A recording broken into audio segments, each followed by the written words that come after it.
Okay, so ready to dive in. Absolutely, let's do it. Today, we're heading back in time to explore this place called Cahokia. Uh-huh. And, it's kind of mind-blowing. We're talking pre-Columbian, centuries before European contact. Right. And this wasn't just like, a little village. We're talking a bustling city right here in North America. It's pretty incredible when you think about it. A real metropolis, bigger than many European cities at the time. Yeah, with these, like, towering earthen mounds. Mounds, trade networks, complex society. But here's the thing. By the 1400s, poof, gone, vanished. Abandoned. It's a real mystery. What happened to the civilization? Where did everyone go? And that's exactly what we're going to try to figure out in this deep dive today. We're going to look at the archaeology, the historical research, and hopefully piece together some answers. Yeah, there's a lot to uncover. So to set the scene, Cahokia was located near present-day St. Louis. Okay.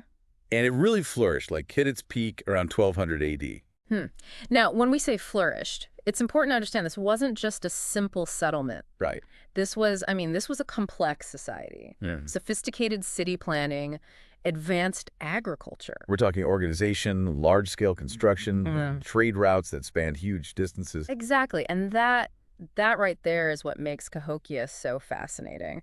Because, it challenges a lot of the assumptions people have about pre-Columbian societies in North America. Yeah, like the common belief that, Native American societies were largely nomadic at that time. Right, exactly. Cahokia completely contradicts that. It was a thriving urban center, plain and simple. And speaking of thriving, we got to talk about Monk's Mound. Oh, yeah. This massive earthen pyramid, the biggest structure at Cahokia, dominates the landscape. You can't miss it. It's enormous. And just think about the effort, the manpower that went into building something like that. Yeah, the organization. It really speaks to their engineering prowess. Doesn't it? But it also raises so many questions, like what was its purpose? Why build something so massive? Right. Some think it was a religious center, others a ruler's palace. And then there are theories that suggest it might have been aligned with celestial events, which, if true, would mean they had some pretty advanced astronomical knowledge. It's like a giant puzzle. We have these incredible remnants of this lost city,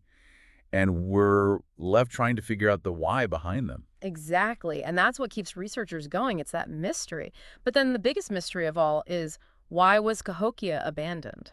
Okay, so here's where things get really interesting, right? Yeah. Because by the 1400s, it's deserted. Everyone's gone. And the sources we have suggest it wasn't one single catastrophic event.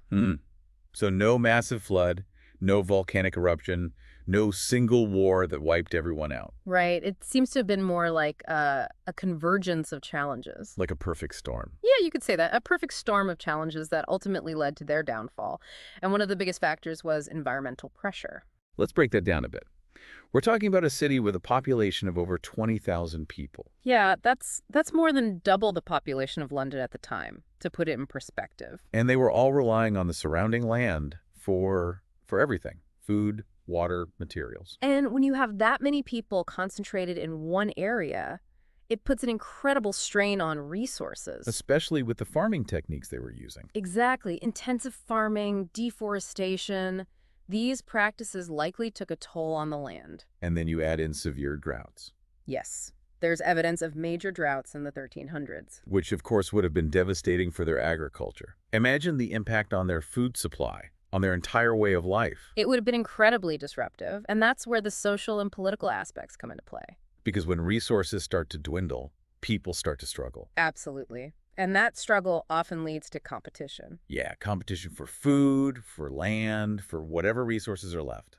Exactly. Yeah. So did that competition lead to internal conflict? Did their social structures, their ruling systems begin to collapse under the strain? These are some of the big questions that researchers are trying to answer. Right. And it's hard to say for sure without more evidence. But we do know that by the 1400s, people started leaving Cahokia. Not all at once, though. No, it seems to have been a gradual exodus. So imagine that, right?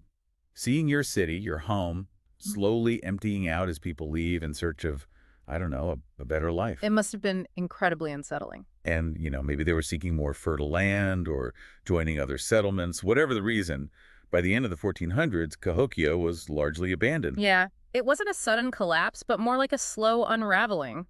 A society trying to adapt to increasingly challenging circumstances, but ultimately failing. It's a powerful story. It really is. And it's a reminder, I think, that even the most advanced civilizations are vulnerable. That's right. Cahokia shows us how environmental and social pressures, especially when they converge, can have a profound impact on a society's resilience. Yeah, and it also highlights the fact that history is rarely simple. There's rarely a single cause for these kinds of events. It's about understanding how different factors are interconnected. Right, how they all play a role, how they can create these tipping points that lead to major shifts. Exactly, and that's what makes studying these ancient civilizations so fascinating. There's always more to learn, more to uncover. It really leaves us with a lot to think about, doesn't it? It does. Like, what if Cahokia hadn't collapsed? Yeah, what if they had found a way to overcome those challenges? How would that have changed the course of history? How would North America have looked different when the Europeans arrived? It's a fascinating thought experiment and a reminder that the past, even the distant past, can still have a profound impact on our present and our future. So much to ponder, right? So much to ponder. Well, thanks for diving into this with me. Until next time. Anytime. This was great. It really was. Thanks again. Take care.